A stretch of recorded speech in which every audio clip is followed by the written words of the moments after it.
നമസ്കാരം. മാന്യ പ്രേക്ഷകർക്ക് ജ്യോതിഷവിധിയിലേക്ക് സ്വാഗതം.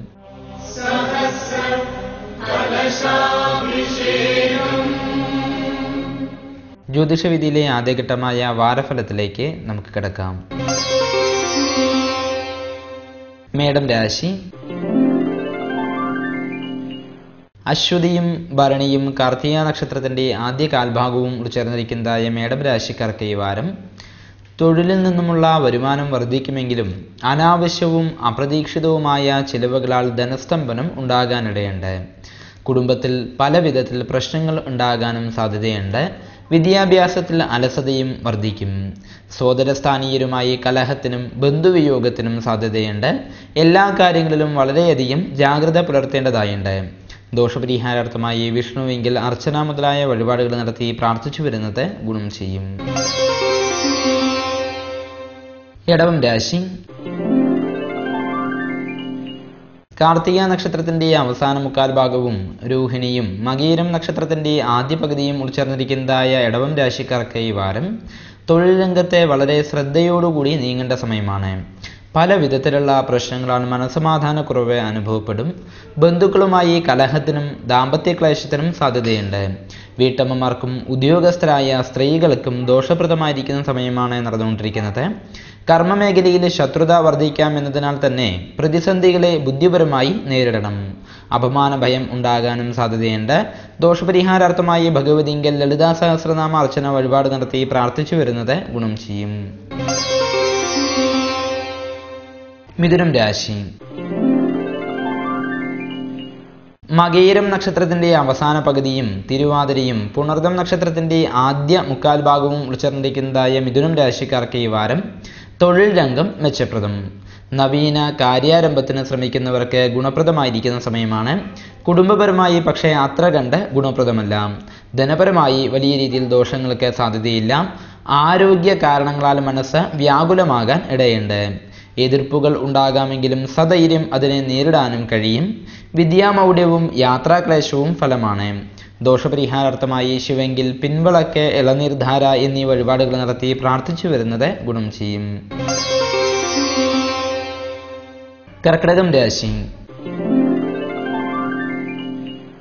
പുണർദം നക്ഷത്രത്തിന്റെ അവസാന കാൽഭാഗവും പൂയവും ആയില്യ നക്ഷത്രവും ഉൾച്ചേർന്നിരിക്കുന്നതായ കർക്കിടകം രാശിക്കാർക്ക് ഈ വാരം കുടുംബപരമായി വലിയ രീതിയിൽ ദോഷങ്ങൾക്ക് സാധ്യതയില്ല.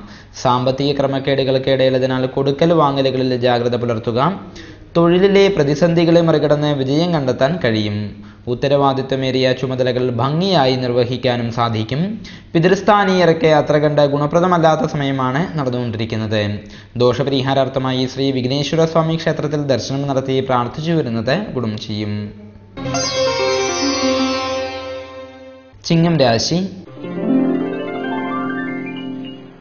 മകം, പൂരം, ഉത്രം നക്ഷത്രത്തിന്റെ ആദ്യ കാൽഭാഗം എന്നീ നക്ഷത്രങ്ങൾ ഉൾച്ചേർന്നിരിക്കുന്നതായ ചിങ്ങം രാശിക്കാർക്ക് ഈ വാരം കുടുംബത്തിൽ മംഗളകാര്യാലോചനയും ഇഷ്ട ബന്ധുജനസമാഗമവും ഉണ്ടാകും. ശുഭകാര്യങ്ങൾക്ക് തുടക്കം കുറിക്കാനും വസ്തുക്കൾ വാങ്ങുവാനും യോഗമുണ്ട്. തൊഴിലിൽ എതിർപ്പുകൾ ഉണ്ടാകാമെങ്കിലും വരുമാനത്തിന് കാര്യമായുള്ള രീതിയിൽ തടസ്സങ്ങൾ ഉണ്ടാകില്ല. ദാമ്പത്യ ക്ലേശവും അപകീർത്തിയും ഉണ്ടായേക്കാൻ സാധ്യതയുണ്ട്. നീർദോഷങ്ങൾക്കും ഇടയുണ്ട്. ദോഷപരിഹാരാർത്ഥമായി ഭഗവതിങ്കിൽ കഠിനമധുര നിവേദ്യ സഹിതം രക്തപുഷ്പാഞ്ജലി വഴിപാട് നടത്തി പ്രാർത്ഥിച്ചു വരുന്നത് ഗുണം ചെയ്യും. കന്നിരാശി. ഉത്തരം നക്ഷത്രത്തിന്റെ അവസാന മുക്കാൽ ഭാഗവും അത്തവും ചിത്രാ നക്ഷത്രത്തിന്റെ ആദ്യ പകുതിയും ഉൾച്ചേർന്നിരിക്കുന്നതായ കന്നിരാശിക്കാർക്ക് ഈ വാരം കർമ്മരംഗത്തെ കഠിനാധ്വാനം വേണ്ടി വന്നേക്കും. വിശ്വാസവഞ്ചനയ്ക്കും ചതിപ്രയോഗങ്ങൾക്കും ഇടയുള്ളതിനാൽ എല്ലാ കാര്യങ്ങളിലും നിതാന്ത ജാഗ്രത പുലർത്തേണ്ടതാണ്. വരുമാനപരമായി വലിയ ദോഷമില്ലെങ്കിലും ചിലവുകൾ വർദ്ധിക്കാൻ ഇടയുണ്ട്. പ്രതീക്ഷിച്ച സഹായങ്ങൾ പലതും നഷ്ടപ്പെടാനും സാധ്യതയുണ്ട്. കുടുംബജനങ്ങളുമായി വാഗ്വാദത്തിനും അകൽച്ചയ്ക്കും ഇടയുണ്ട്. ദോഷപരിഹാരാർത്ഥമായി ശിവെങ്കിൽ ഐക്യമത്യ സൂക്ത പുഷ്പാഞ്ജലി വഴിപാട് നടത്തി പ്രാർത്ഥിച്ചു വരുന്നത് ഗുണം ചെയ്യും. തുലാം രാശി. ചിത്ര നക്ഷത്രത്തിന്റെ അവസാന പകുതിയും ചോതിയും വിശാഖം നക്ഷത്രത്തിന്റെ ആദ്യ മുക്കാൽ ഭാഗവും ഉൾച്ചേർന്നിരിക്കുന്നതായ തുലാം രാശിക്കാർക്ക് ഈ വാരം ഗുണപ്രദമായ അവസരങ്ങൾ പ്രതീക്ഷിക്കാതെ തൊഴിലിൽ വന്നു ചേരാൻ ഇടയുണ്ട്. കുടുംബപരമായും ഗുണപ്രദം തന്നെയാണ്. വൈവാഹിക കാര്യങ്ങളിൽ വിജയവും വാഹനങ്ങളാൽ അഭിവൃദ്ധിയും ഫലമാണ്. ആലോചനയോടുകൂടിയ തീരുമാനങ്ങളാൽ ഗുണപ്രദമായ പല രീതിയിലുള്ള മാറ്റങ്ങളും ജീവിതത്തിൽ വന്നു ചേരും. യാത്രാക്ലേശവും ജലജന്യ രോഗങ്ങൾക്കും സാധ്യതയും കാണുന്നുണ്ട്. ദോഷപരിഹാരാർത്ഥമായി സുബ്രഹ്മണ്യ സ്വാമി ക്ഷേത്രത്തിൽ ദർശനം നടത്തി പ്രാർത്ഥിച്ചു വരുന്നത് ഗുണം ചെയ്യും. വൃശ്ചികം രാശി. വിശാഖം നക്ഷത്രത്തിന്റെ അവസാന കാൽഭാഗവും അനുഷവും തൃക്കേട്ട നക്ഷത്രവും ഉൾച്ചേർന്നിരിക്കുന്നതായ വൃശ്ചികം രാശിക്കാർക്ക് ഈ വാരം ഉദ്യോഗരംഗത്തെ ഉദ്ദേശിച്ച രീതിയിൽ കാര്യങ്ങളെ വിജയിപ്പിക്കാൻ കഴിയും. സാമ്പത്തികമായി കണിശത പുലർത്തേണ്ട സമയമാണ്. ബന്ധുജനങ്ങളുമായി കലഹങ്ങൾക്കും ഇടയുണ്ട്. ഭാര്യാഭർത്തൃബന്ധത്തിൽ അസ്വസ്ഥത നിഴലിക്കാൻ ഇടയുള്ളതിനാൽ സംഭാഷണങ്ങളിൽ മിതത്വം പാലിക്കാൻ പ്രത്യേകം ശ്രദ്ധിക്കണം. രാത്രി സഞ്ചാരങ്ങളും അപകടകരങ്ങളായ പ്രവൃത്തികളും ചെയ്യരുത്. പോലീസ് സൈനിക രംഗത്തുള്ളവർക്കും ചികിത്സാ രംഗത്തുള്ളവർക്കും ദോഷപ്രദമായിരിക്കുന്ന സമയമാണ് നടന്നുകൊണ്ടിരിക്കുന്നത്. ദോഷപരിഹാരാർത്ഥമായി ശ്രീകൃഷ്ണസ്വാമി ക്ഷേത്രത്തിൽ തുളസിമാല വഴിപാട് നടത്തി പ്രാർത്ഥിച്ചു വരുന്നത് ഗുണം ചെയ്യും. ധനുരാശി.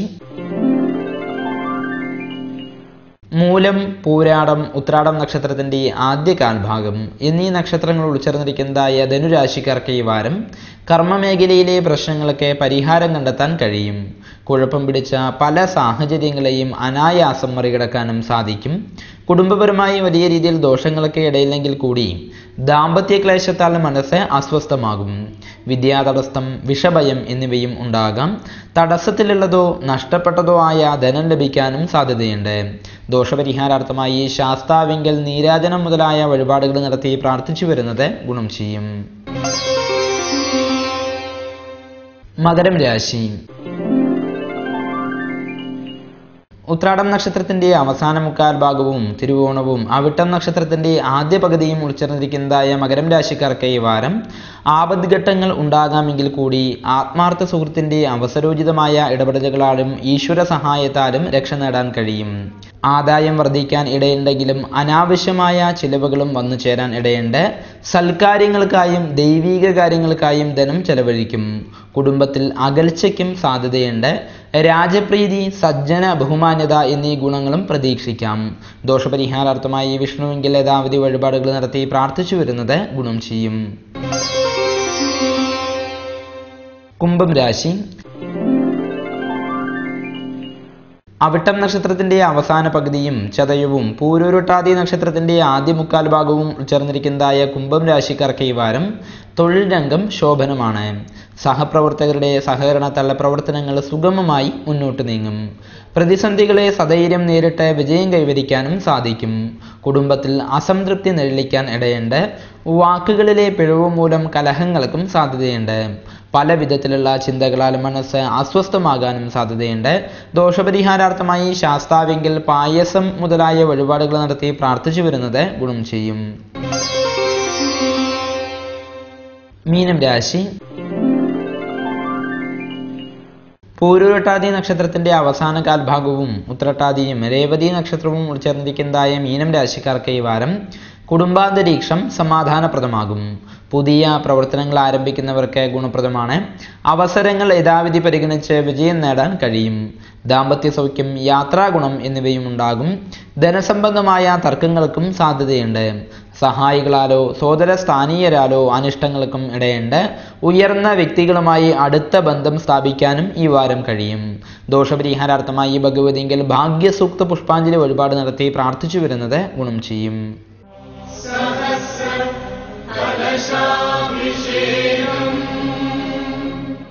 ജ്യോതിഷവിധിയിലെ രണ്ടാം ഘട്ടമായ നക്ഷത്രഫലത്തിലേക്ക് നമുക്ക് കിടക്കാം.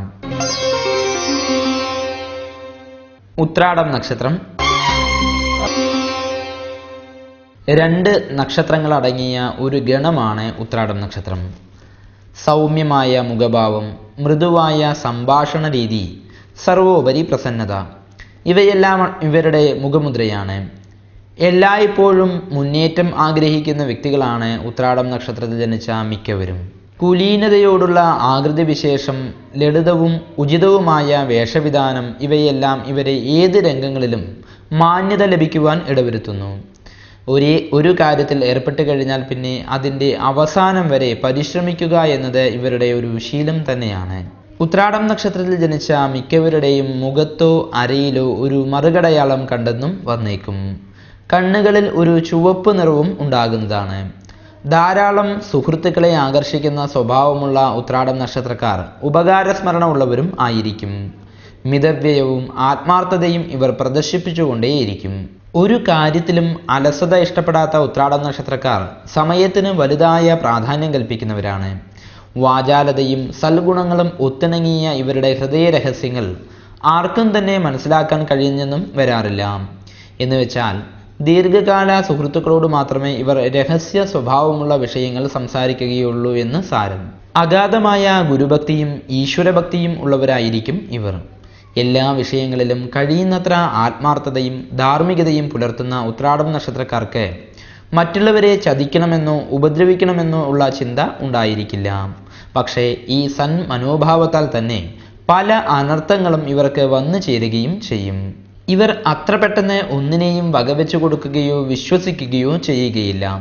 പക്ഷേ ഏതെങ്കിലും ഒരു വിഷയത്തിൽ വിശ്വാസം തോന്നിപ്പോയാൽ പിന്നെ ഇവരെ അതിൽ നിന്നും പിന്തിരിപ്പിക്കുവാൻ വലിയ പ്രയാസവും ആയിരിക്കും. അഹങ്കാരികളെന്ന് മറ്റുള്ളവർക്ക് തോന്നാമെങ്കിലും യഥാർത്ഥത്തിൽ ഇവർ വിനീതരും സംസ്കാരസമ്പന്നരും ആയിരിക്കും. വ്യക്തിശുചിത്വത്തിലും അനാർഭാടത്തിലും ഇവർക്ക് പ്രത്യേക നിഷ്കർഷതകളും ഉണ്ടായിരിക്കും. ഇവർ ഉപയോഗിക്കുന്ന സാധനങ്ങളെല്ലാം തന്നെ വൃത്തിയായി സൂക്ഷിക്കാനും ഇവർ പ്രത്യേകം ശ്രദ്ധിക്കും. ഇവരുടെ ഇങ്ങനെയൊക്കെയുള്ള പ്രത്യേകതകളെക്കുറിച്ച് മറ്റുള്ളവർ പുകഴ്ത്തി പറയുന്നത് ഇവർക്ക് വളരെയധികം സന്തോഷപ്രദമായിരിക്കും. കൂട്ടുചേർന്നുള്ള സംരംഭങ്ങളിൽ ഇവർ വളരെയധികം സൂക്ഷിക്കണം. പക്ഷേ സ്വന്തക്കാരും ആത്മാർത്ഥത ഉള്ളവരുമായ വ്യക്തികളുമായ കൂട്ടുബിസിനസ്സിൽ ഇവർക്ക് വലിയ വിജയവും ഉണ്ടായിരിക്കും. പക്ഷേ ബിസിനസ്സിൻ്റെ കടിഞ്ഞാൻ ഇവരുടെ കയ്യിലാകുന്നതാണ് ഏറ്റവും ഉചിതം. ഏതൊരു കാര്യത്തിലും വളരെ ആലോചിച്ചും തനിക്ക് വിശ്വാസമുള്ളവരോട് ചോദിച്ചറിഞ്ഞു മാത്രമേ ഇവർ മുന്നോട്ട് പോകുകയുള്ളൂ. ജന്മനാ തന്നെ ഒരു അലസ സ്വഭാവം ഇവർക്കുണ്ടാകുമെങ്കിലും ഏർപ്പെടുന്ന കാര്യങ്ങളിൽ ചുറുചുറുക്കും കൃത്യനിഷ്ഠയും ഇവർ പാലിക്കാറുണ്ട്. ഉത്രാടം നക്ഷത്രത്തിൽ ജനിച്ച സ്ത്രീകൾക്ക് ദുരാഗ്രഹമോ ആഡംബര ഭ്രമമോ അധികം ഉണ്ടാവുകയില്ല. എങ്കിലും ഷാഢ്യബുദ്ധി ഉള്ളവരായ ഇവർ സന്ദർഭമോ ആവശ്യമോ നോക്കാതെ എന്തും പറഞ്ഞു പോകും. അതിനാൽ തന്നെ അഹങ്കാരികളെന്ന പേര് സമ്പാദിക്കാനും സാധ്യതയുണ്ട്. വിവാഹമോ ഭർത്താവിനെ കുറിച്ചുള്ള മനോദുഃഖമോ മൂലം ഇവർ എപ്പോഴും ഇടയ്ക്കിടെ അസ്വസ്ഥചിത്തരാകാം. ഈശ്വരഭക്തരും നിർമ്മല മനസ്കരുമായ ഇവർക്ക് പുണ്യകർമ്മങ്ങളിലും വ്രതാനുഷ്ഠാനങ്ങളിലും വളരെയധികം താല്പര്യമുണ്ടായിരിക്കും. വിശാലമായ നെറ്റി, അഗ്രം അല്പം ഉയർന്ന മൂക്ക്, ചൈതന്യമുള്ള കണ്ണുകൾ, നിരപ്പും വെണ്മയുമുള്ള പല്ലുകൾ, സാമാന്യം ദീർഘമായ ശരീരം, പ്രസന്നമായ മുഖഭാവം, ഇതെല്ലാം തന്നെ ഉത്രാടം നക്ഷത്രജാതരിൽ ജനിച്ച സ്ത്രീകളുടെ പൊതുവായ ചില പ്രത്യേകതകളാണ്. എന്തും നേരിടാനും സഹിക്കാനും ഇവർക്ക് കഴിവുണ്ടാകാമെങ്കിൽ കൂടി സ്നേഹശൂന്യമായ പെരുമാറ്റം ആരിൽ നിന്ന് ഉണ്ടായാലും ശരി അത് താങ്ങാൻ ഇവർക്ക് പൊതുവെ കഴിയാറില്ല. ആരോഗ്യ വിഷയത്തിലും ഇവർക്ക് കാര്യമായ ശ്രദ്ധ ഉണ്ടാകാനിടയില്ല.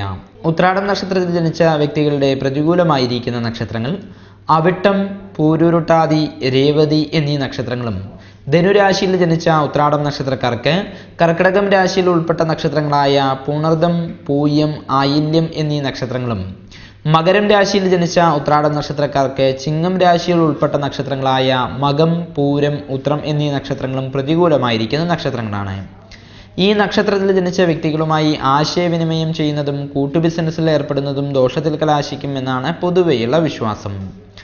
ഉത്രാടം നക്ഷത്രത്തിൽ ജനിച്ച വ്യക്തികൾക്ക് ചൊവ്വയുടെയും വ്യാഴന്റെയും ബുധന്റെയും ദശാകാലം പൊതുവെ ദോഷപ്രദമായിരിക്കുന്ന സമയകാലഘട്ടം ആയതിനാൽ ഈ സമയത്തിൽ വിധിപ്രകാരമുള്ള പരിഹാര കർമ്മങ്ങൾ നടത്തേണ്ടത് അത്യാവശ്യമാണ്. കാർത്തിക, ഉത്രം, ഉത്രാടം എന്നീ ജന്മാനുജന്മ നക്ഷത്രങ്ങൾ ക്ഷേത്ര ദർശനത്തിനും മറ്റ് ശുഭകാര്യങ്ങൾക്കും ഉത്തമമാണ്. ഉത്രാടം നക്ഷത്രവും ഞായറാഴ്ചയും ചേർന്ന് വരുന്ന ദിവസങ്ങളിൽ സവിശേഷ പ്രാധാന്യത്തോടുകൂടി വ്രതജപാദികൾ ചെയ്യാവുന്നതാണ്. നക്ഷത്രത്തിൻ്റെ അധിപനായ സൂര്യനെ പ്രീതിപ്പെടുത്തുന്ന കാര്യങ്ങളായ ആദിത്യ പ്രാർത്ഥന മുതലായവ ചെയ്യുന്നതും ഗുണം ചെയ്യും. അല്പസമയം സൂര്യപ്രാർത്ഥനയോടുകൂടി വെയിലേൽക്കുന്നതും നല്ലതാണ്. ധനുരാശിയിൽ ജനിച്ച ഉത്രാടം നക്ഷത്രക്കാർ വ്യാഴനെ പ്രീതിപ്പെടുത്തുന്ന കർമ്മങ്ങളായ വിഷ്ണു സഹസ്രനാമ ജപം, വിഷ്ണു പൂജ എന്നിവ ചെയ്യുന്നത് ഗുണം ചെയ്യും. മകരം രാശിയിൽ ജനിച്ച ഉത്രാടം നക്ഷത്രക്കാർ ശനിപ്രീതിക്കായി അയ്യപ്പനെ പ്രാർത്ഥിക്കുന്നതും ശനീശ്വര പൂജ നടത്തുന്നതും അന്നദാനം ചെയ്യുന്നതും നല്ലതാണ്. ഉത്രാടം നക്ഷത്രത്തിൽ ജനിച്ച വ്യക്തികൾക്ക് ഏകദേശം 3 വയസ്സ് വരെയുള്ളതായിരിക്കുന്ന സമയം ബാലാരിഷ്ടത കാലഘട്ടം നിറഞ്ഞിരിക്കുന്നതായ സമയമാണ്. 3 വയസ്സ് മുതൽ 13 വയസ്സ് വരെയുള്ളതായിരിക്കുന്ന കാലഘട്ടം ഗുണപ്രദമാണ്. ഈ സമയത്തിൽ മാതാപിതാക്കൾക്ക് അഭിവൃദ്ധി, ഉയർന്ന വിദ്യാഗുണം, വിദ്വൽ പ്രശംസ തുടങ്ങിയ ഗുണകാര്യങ്ങൾ അനുഭവമാകും. 13 വയസ്സ് മുതൽ 20 വയസ്സ് വരെയുള്ളതായിരിക്കുന്ന സമയ കാലഘട്ടം ഗുണദോഷ മിശ്രമായിരിക്കുന്ന കാലഘട്ടമാണ്. 20 വയസ്സ് മുതൽ 38 വയസ്സ് വരെയുള്ളതായിരിക്കുന്ന സമയം ഗുണപ്രദം തന്നെയാണ്. ചെറിയ ചെറിയ അനിഷ്ടതകൾ ഈ സമയത്തിൽ ഉണ്ടാകാമെങ്കിൽ കൂടി ഭാവി ജീവിതത്തിന് ഉപകാരപ്രദമാകും വണ്ണമുള്ളതായിരിക്കുന്ന കാര്യങ്ങൾ ചെയ്തു തീർക്കുവാൻ ഈ സമയത്തിൽ കഴിയുന്നതാണ്. വിവാഹം, സൽസന്താന പ്രാപ്തി മുതലായ സൽഗുണങ്ങളും ഈ സമയത്തിൽ അനുഭവമാകും. ഒപ്പം തന്നെ ബന്ധുവിയോഗം, മനക്കഷ്ടത തുടങ്ങിയ ക്ലേശങ്ങളും ഈ രാഹുദശയുടെ അവസാന കാലഘട്ടത്തിൽ, അതായത് 38 വയസ്സോടുകൂടി അനുഭവമാകാൻ സാധ്യതയുണ്ട്. 38 വയസ്സിന് ശേഷം 54 വയസ്സ് വരെയുള്ളതായിരിക്കുന്ന സമയം ഗുണപ്രദമായിരിക്കുന്ന സമയമാണ്. 58 വയസ്സിന് ശേഷമുള്ളതായിരിക്കുന്ന കാലഘട്ടം ശാന്തിപൂർണമായ ജീവിതം കെട്ടിപ്പടുക്കുവാൻ പ്രത്യേകം ശ്രദ്ധിക്കണം. ഉത്രാടം നക്ഷത്രത്തിൽ ജനിച്ച വ്യക്തികളുടെ ജന്മവൃക്ഷം പ്ലാവാണ്. കാളയാണ് മൃഗം. കോഴി പക്ഷി, പുരുഷയോനി, മനുഷ്യഗണം, വിശ്വദേവതകളാണ് താരദേവത. ഉത്രാടം നക്ഷത്ര ജാതരായിരിക്കുന്ന വ്യക്തികളുടെ ഭാഗ്യസംഖ്യ 1 ഭാഗ്യ ദിവസം ഞായറാഴ്ചയാണ്. ഭാഗ്യദിക്ക് കിഴക്കും. ഭാഗ്യനിറം ഉത്രാടം നക്ഷത്രത്തിൽ ജനിച്ച ധനുരാശിയിൽ ജനിച്ച വ്യക്തികൾക്ക് ചുവപ്പും മഞ്ഞയും, ഉത്രാടം നക്ഷത്രം മകരം രാശിയിൽ ജനിച്ച വ്യക്തികൾക്ക് കറുപ്പും കടും നീലയുമാണ് ഭാഗ്യനിറങ്ങൾ. ഉത്രാടം നക്ഷത്ര ജാതരായിരിക്കുന്ന വ്യക്തികൾക്ക് അനുയോജ്യമായ രത്നം മാണിക്യമാണ്. ജാതക വിശകലനത്തിന് ശേഷം മാത്രം ഭാഗ്യരത്ന നിർണയം നടത്തുക.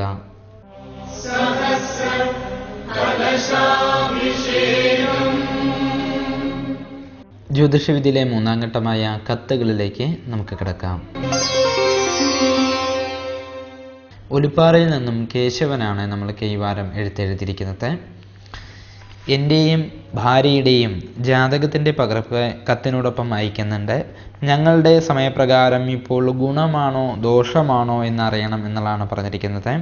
ദോഷമാണെങ്കിൽ അതിന് എന്താണ് പരിഹാരം എന്നുകൂടി അറിയണം എന്നുള്ളതാണ് പ്രധാനമായിട്ടും ചോദിച്ചിരിക്കുന്നത്. പൂയമാണ് കേശവൻ എന്ന് പറഞ്ഞവരുടെ നക്ഷത്രം. പ്രധാനമായും 52 വയസ്സ് കഴിഞ്ഞ് 6 മാസം 19 ദിവസമാവും. ഇപ്പോൾ ജാതകപ്രകാരം ഇപ്പോൾ ശുക്രദശാകാലമാണ് താങ്കൾക്ക് നടന്നുകൊണ്ടിരിക്കുന്നത്. 19 വർഷം 9 മാസം 1 ദിവസമായി ആരംഭിച്ചിരിക്കുന്നതായ ശുക്രൻ്റെ ദശാകാലം ഇനി 2 മാസം 29 ദിവസം മാത്രമേ പ്രധാനമായും ബാക്കി നിൽക്കുന്നുള്ളൂ. ഇത്രയും ഗുണപ്രദമായിരിക്കുന്ന ശുക്രൻ്റേതായിരിക്കുന്ന ദശാകാലം അവസാന കാലഘട്ടമായിട്ടാണ് പ്രധാനമായിട്ടും സൂചിപ്പിച്ചിരിക്കുന്നത്. ഇപ്പോൾ 11 മാസം 1 ദിവസമായിട്ട് ശുക്രദശയിൽ കേതുവിൻ്റെ അപഹാര കാലഘട്ടമാണ്. 2 മാസം 29 ദിവസമുണ്ട് കേതുവിൻ്റേതായിരിക്കുന്ന അപഹാര കാലഘട്ടം കഴിയാൻ. ശുക്രദശയിലുള്ളതായിരിക്കുന്ന കേതുവിൻ്റെ അപഹാരം കുറച്ചൊരു ദോഷപ്രദം തന്നെയാണ്. പൊതുവെ ദശാവസാന കാലഘട്ടം ആയതിനാലും ശുക്രനിൽ നിന്ന് അനിഷ്ടരാശിയിൽ നിൽക്കുന്നതായിരിക്കുന്ന കേതുവായതിനാലും ഈ സമയത്തിൽ ദോഷപ്രദമായിരിക്കുന്ന പല അനുഭവങ്ങളും നേരിടേണ്ടതായി വന്നേക്കാൻ സാധ്യതയുണ്ട്. പൊതുവെ ആരോഗ്യപരമായിരിക്കുന്ന കാര്യങ്ങൾക്ക് പ്രത്യേകമായിരിക്കുന്ന പ്രാധാന്യം കൂടുതലായിട്ട് കൊടുക്കേണ്ടതാണ്. അരയ്ക്ക് കീഴ്ഭാഗത്തിലേക്ക് അസുഖങ്ങൾ ബാധിക്കേണ്ടതായിരിക്കുന്ന അവസ്ഥ കൂടിയിട്ട് പ്രത്യേകമായിട്ട് സൂചിപ്പിക്കുന്നുണ്ട്. ഉദര സംബന്ധമായും പാദസംബന്ധമായും ഉള്ളതായിരിക്കുന്ന അസുഖങ്ങൾ മറ്റും വർദ്ധിക്കാനുള്ളതായിരിക്കുന്ന ഒരു സാധ്യത കൂടിയിട്ട് ഈ സമയത്തിൽ സൂചിപ്പിക്കുന്നുണ്ട്. പ്രത്യേകമായും 3 മാസത്തോളമുള്ളതായിരിക്കുന്ന ആ ഒരു കാലഘട്ടം ഭഗവതിയെ പ്രാർത്ഥിക്കുന്നത്, താങ്കളുടെ ജാതകപ്രകാരം കേതു യുഗ്മരാശിയിലായിരിക്കുന്നതിനാൽ ദേവിയെ പ്രാർത്ഥിക്കുന്നത് കുറച്ച് കൂടുതലായിരിക്കുന്ന കേതുവിൻ്റെ ദോഷത്തിനെ പരിഹരിക്കാൻ ഒരുപാട് സഹായിക്കും എന്നുള്ളതാണ് പ്രധാനമായിട്ടും പറഞ്ഞിരിക്കുന്നത്. ശുക്രൻ്റെ ദശാകാലത്തിന് ശേഷം ഇനി വരുന്നതായിരിക്കുന്ന സൂര്യൻ്റെ ദശാകാലം കുറച്ചൊരു അനിഷ്ടപ്രദമായിരിക്കുന്ന സമയം പറയുന്നുണ്ട്. അതിൽ ആദ്യത്തെ സൂര്യദശയിലുള്ളതായിരിക്കുന്ന സൂര്യൻ്റെ അപഹാരം കുറെ കൂടി പ്രയാസങ്ങൾക്കുള്ളതായിരിക്കുന്ന സാധ്യത പ്രധാനമായിട്ടും പറയുന്നുണ്ട്. ആ സമയദോഷത്തിൻ്റെ കാഠിന്യം കുറയ്ക്കുവാൻ ശിവനെ പ്രാർത്ഥിക്കുന്നത് വളരെയധികം ഗുണം ചെയ്യും. ഒപ്പം തന്നെ ദശാസന്ധിൻ്റെ കാലഘട്ടമായതിനാൽ ശിവക്ഷേത്രത്തിൽ മാസം പ്രതി ജന്മനക്ഷത്രത്തിന് ആയുസൂക്ത പുഷ്പ പുഷ്പാഞ്ജലി വഴിപാട് നടത്തിക്കുന്നത് വളരെയധികം ഗുണം ചെയ്യും. 6 മാസം തുടർച്ചയായി ജന്മനക്ഷത്രം ദിവസം ആയുസൂക്ത പുഷ്പാഞ്ജലിക്ക് വഴിപാട് കൊടുക്കുന്നത് നല്ലതാണ്. താങ്കളുടെ ഭാര്യാജാതക പ്രകാരം താങ്കൾക്ക് അനുകൂലമാണോ എന്നുള്ളത് നോക്കുമ്പോൾ ചതയം നക്ഷത്രം സതീദേവി 41 വയസ്സ് കഴിഞ്ഞ 3 മാസം 18 ദിവസമാകും ഇന്നൊക്കെ. അതിൽ 9 വർഷം 29 ദിവസമായി ശനിദശാകാലമാണ് നടന്നുകൊണ്ടിരിക്കുന്നത്. ഇനി 9 വർഷം 11 മാസം 1 ദിവസമുണ്ട് ശനിയുടെ ദശാകാലം കഴിയുവാൻ. ശനിദശയിൽ 2 വർഷം 3 മാസം 8 ദിവസമായിട്ട് ശുക്രൻ്റേതായിരിക്കുന്ന അപഹാരമാണ്. ഇനി 10 മാസം 22 ദിവസമുണ്ട് ശുക്രൻ്റേതായിരിക്കുന്ന അപഹാര സമയം കഴിയാൻ. ശനിദശാകാലമാണെങ്കിൽ കൂടി ബലവാനായി നിൽക്കുന്നതായിരിക്കുന്ന ശനിയായിട്ടാണ് ജാതകപ്രകാരം സതീദേവിയുടെ ജാതകപ്രകാരം പ്രധാനമായും സൂചിപ്പിച്ചിരിക്കുന്നത്. അപ്പോൾ ആ ശനിയുടെ ദശാകാലം ഗുണത്തിന് പ്രാധാന്യം കൂടുതലായിട്ട് പറയുന്നുണ്ട്. ഒപ്പം തന്നെ ശനിദശയിലുള്ള ശുക്രൻ്റെ അപഹാരം പലവിധ ഗുണഫലങ്ങൾക്കാണ് പ്രധാനമായും പറഞ്ഞിരിക്കുന്നത്. അപ്പോൾ ഭർത്തൃജാതക പ്രകാരമുള്ളതായിരിക്കുന്ന ഈ ദോഷവശങ്ങൾക്ക് ഭാര്യാജാതക പ്രകാരം ഒരു നല്ലൊരു സപ്പോർട്ടിങ് പ്രധാനമായിട്ടും സൂചിപ്പിക്കുന്നുണ്ട്. അതുകൊണ്ട് തന്നെ താങ്കളുടെ ജാതക പ്രകാരം ദോഷങ്ങൾക്ക് കൂടുതൽ സാധ്യതയുണ്ടെങ്കിലും ഭാര്യാജാതക പ്രകാരമുള്ളതായിരിക്കുന്ന ആ ഒരു നല്ല അനുകൂലമായിരിക്കുന്ന ഒരു സമയം താങ്കളുടെ ഈ പ്രതിസന്ധി ഘട്ടങ്ങളെല്ലാം തന്നെ തരണം ചെയ്യാൻ ഒരുപാട് സഹായിക്കുന്നതാണ്. ചതയം നക്ഷത്രപ്രകാരം അഷ്ടമശനി മുതലായ ശനിപ്പഴ സമയ ദോഷങ്ങളെല്ലാം ഉണ്ടായിരുന്നു. 2011 നവംബർ മാസം 15-ാം തീയതിയോട് കൂടിയിട്ട് ശനിപ്പഴ പൂർണ്ണമായിട്ടും മാറിയിരിക്കുന്നതായ സമയമാണ്. ഭാര്യാജാതക പ്രകാരം അനുകൂലമായിരിക്കുന്ന സമയമായതിനാൽ ഈ പറഞ്ഞ ശിവക്ഷേത്രത്തിലുള്ള മൃത്യുഞ്ജയ അർച്ചനയും മറ്റും വഴിപാടുകൾ നടത്തിയാൽ തന്നെ ഒരു പരിധി വരെയുള്ളതായിരിക്കുന്ന ദോഷവശങ്ങളെല്ലാം തന്നെ കുറയും എന്ന് കണ്ടിരിക്കുന്നു. ഇനി പ്രശ്നപ്രകാരം ദോഷവശങ്ങളുണ്ടോ എന്നുള്ള കൂടിയിട്ട് ഒന്ന് അറിയേണ്ടതായുണ്ട്. കാരണം ജാതകപ്രകാരം ഗ്രഹപ്പഴ സമയമായതിനാൽ ഒരു അടുത്തുള്ളൊരു ദൈവജ്ഞനെ ഒന്ന് കണ്ട് ഒന്ന് പ്രശ്നം വെച്ച് നോക്കിയതിന് ശേഷം കുടുംബപരമായി വല്ല ദോഷങ്ങളുണ്ടെങ്കിൽ അതിനും കൂടി പ്രതിവിധികൾ ചെയ്യുന്നതും ധർമ്മദൈവ പ്രീതി നടത്തുന്നതും ക്ഷേത്ര ദർശനം ചെയ്യുന്നതും എല്ലാം തന്നെ വളരെയധികം ഗുണം തന്നെയാണ്. രാത്രി സഞ്ചാരങ്ങൾ പരമാവധി കുറയ്ക്കുന്നതും അപകടകരങ്ങളായ പ്രവൃത്തികളിൽ ഏർപ്പെടാതിരിക്കുന്നതും വളരെയധികം മാറ്റം ചെയ്യും, ഗുണം ചെയ്യും എന്നുള്ളത് കണ്ടിരിക്കുന്നു. നക്ഷത്രവശാൽ മൃത്യുഞ്ജയ അർച്ചന ഒരു കാരണവശാലും മുടക്കാതിരിക്കുക. അതായത് മുൻപ് പറഞ്ഞ പോലുള്ള ശിവക്ഷേത്രത്തിലുള്ളതായിരിക്കുന്ന ആയുസൂക്ത പുഷ്പാഞ്ജലി വഴിപാട് മുടക്കാതിരിക്കുക.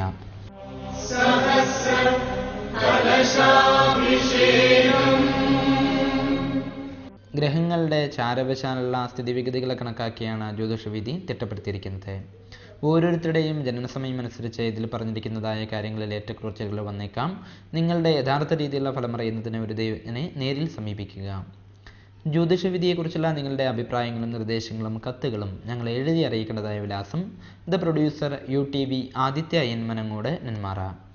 ജ്യോതിഷ സംബന്ധമായ നിങ്ങളുടെ സംശയങ്ങൾക്കും ആവശ്യങ്ങൾക്കും നേരിൽ ബന്ധപ്പെടേണ്ടതായ വിലാസം: പാടൂർ ജ്യോത്സ്യൻ KP ശ്രീവാസ്തവ്, SBT ബാങ്കിന് സമീപം, ആലത്തൂർ.